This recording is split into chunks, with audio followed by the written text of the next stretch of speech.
You never actually own a Patek Philippe. You merely look after it for the next generation. 당신은 파텍 필립을 실제로 소유한 것이 아니라 단지 다음 세대를 위해 돌볼 뿐이다. 세계적인 명품 파텍 필립 시계의 광고 카피입니다. 이 광고 카피에 등장하는 단지 다음 세대를 위해 돌볼 뿐이다 라는 표현이 정확하게 일치하는 것이 바로 성경에서의 땅입니다. 유대인에게 땅은 조상의 유산으로 하나님의 선물입니다.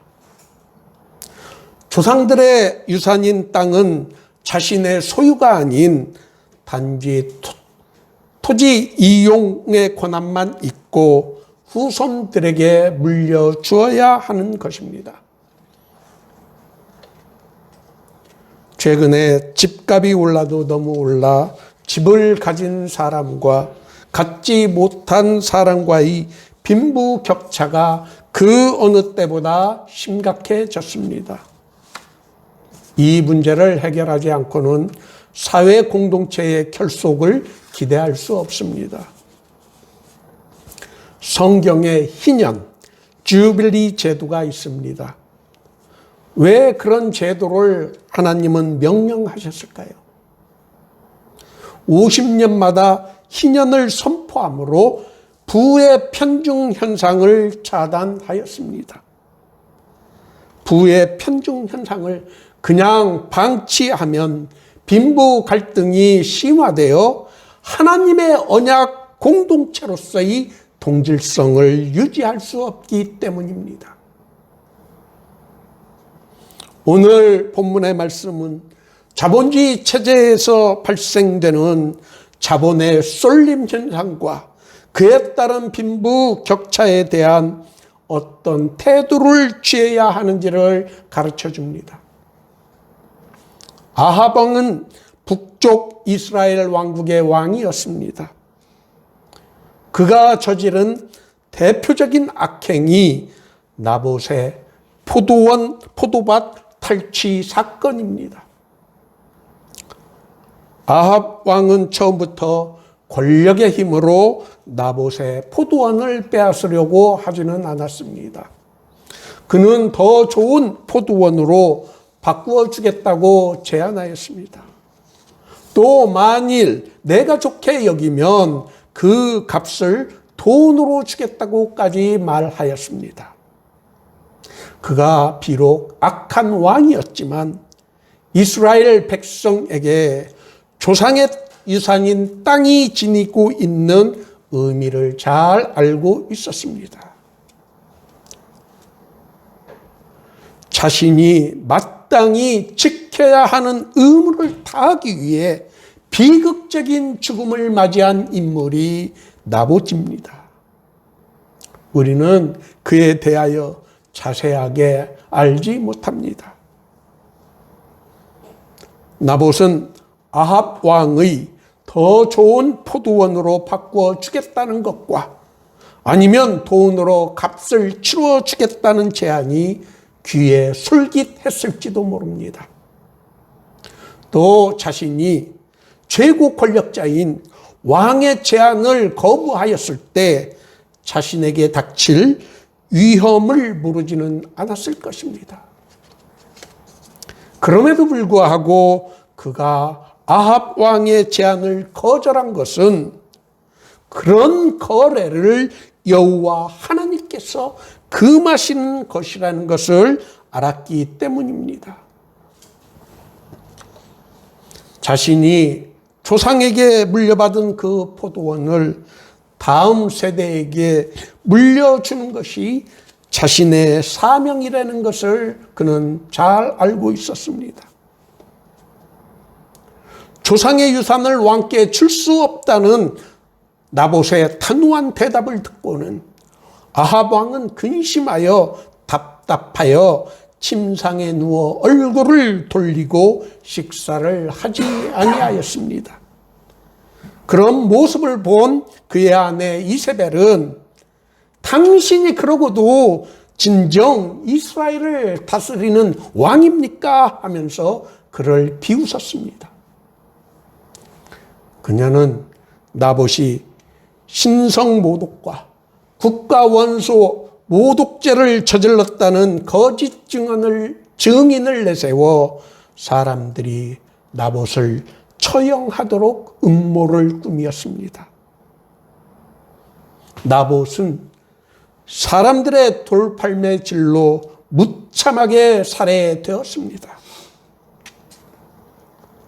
아합 왕의 나봇의 포도원 탈취 사건은 미국의 소설가 허먼 멜빌의 모비딕을 연상시킵니다. 예전에는 하얀 고래라는 백경으로 번역되었고 또 영화로 만들어졌습니다. 그 소설의 첫 마디가 Call me Ismael입니다. 작가는 My name is Ismael이라고 하지 않고 왜 이렇게 시작을 하였을까요? 어떤 선언적 의미를 던지고 있습니다. 19세기 미국에서 고래잡이는 큰 이익을 가져다 주는 아주 유망한 산업이었습니다. 많은 자본이 고래잡이에 투자되었다고 합니다. 이 소설에 등장하는 주요 인물들이 성경에 등장하는 이름을 가진 사람들입니다.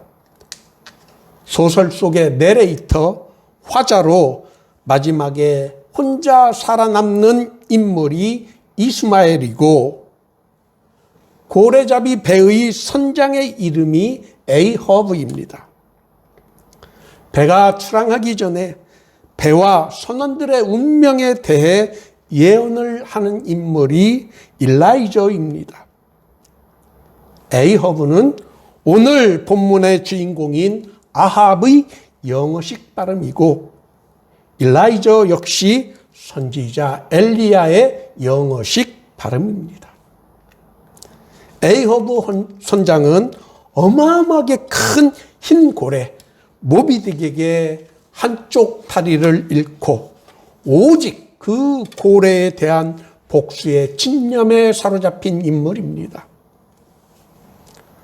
소설 속의 가장 합리적인 인물로 노련한 1등 항해사의 이름이 스타벅입니다. 세계적인 커피 체인점인 이름인 스타벅스가 그의 이름에서 따온 것입니다. 허먼 멜빌이 모비딕에서 주요 인물들의 이름을 성경에서 따오면서 상징하고자 한 것이 정확히 무엇인지 저는 여전히 알지 못합니다. 악마와도 같은 초월적인 존재인 거대한 흰 고래가 상징하는 것이 무엇이고 그에 대한 복수심에만 사로잡힌 에이허브 선장과 아합 왕과의 상징적 관련은 무엇일까요?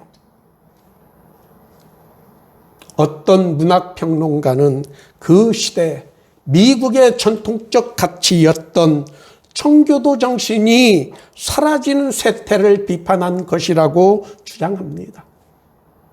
그러나 그 소설 속의 모비딕이 상징하는 의미와 광기 어린 집념에 사로잡힌 에이허브 선장의 정체를 이해하는 것은 여전히 어렵습니다.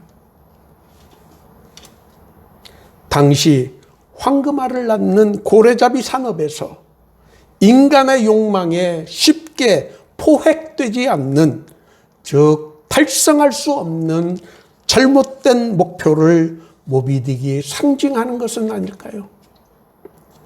그 도달할 수 없는 목표 달성을 위해 인간의 광기 어린 집념이 도리어 인간을 파멸로 이끌게 된다는 에이허브 선장이 상징하는 것은 아닐까요? 자기의 욕망 달성을 위해 수단과 방법을 가리지 않았던 아합 왕과 에이허브 선장은 시대는 다르지만 같은 인물일지도 모릅니다. 마땅히 지켜져야 하는 사회적 규범과 가치를 내던지고 오로지 경제적 부만 향하여 무모할 정도로 돌진하는 현대인들에 향한 경고의 메시지가 오늘 본문과 이를 소설로 재구성한 모비딕이 아닐까요?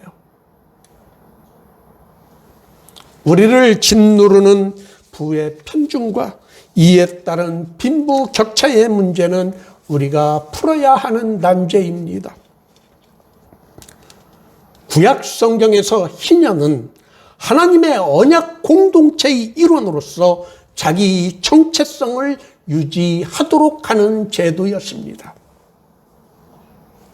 그리스도인들은 비록 이 세상을 살고 있지만 세상에 속한 존재들은 아닙니다.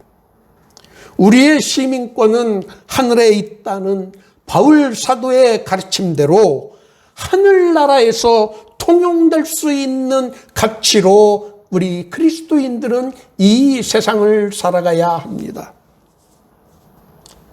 조상의 유산은 결코 거래의 대상이 아니라는 나봇의 흔들림 없는 인식의 재조명이 필요한 시대가 되었습니다. 인간 삶의 영역에는 돈으로 살 수 없는 것이 있고 그 영역은 반드시 존중되고 지켜져야 합니다. 그리스도인의 삶의 방식과 신앙에서 더욱 그렇습니다. 시장의 원리와 세속적 가치에 물들지 않고 지켜져야 하는 영역이 교회와 그리스도인의 생활의 모습에서 발견되어야 합니다. 그리스도인의 삶에서 하나님의 뜻과 성경의 가르침보다 우선되는 것은 없어야 합니다.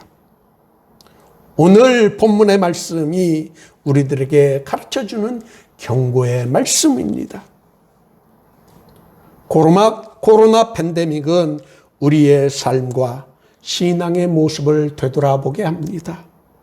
우리는 세속적인 방법이 아닌 영적인 방법으로 되돌아가야 합니다. 부자가 되고자 하는 열망으로, 성공하고자 하는 열망으로 다른 사람의 권리를 짓밟거나 빼앗아서는 안 됩니다.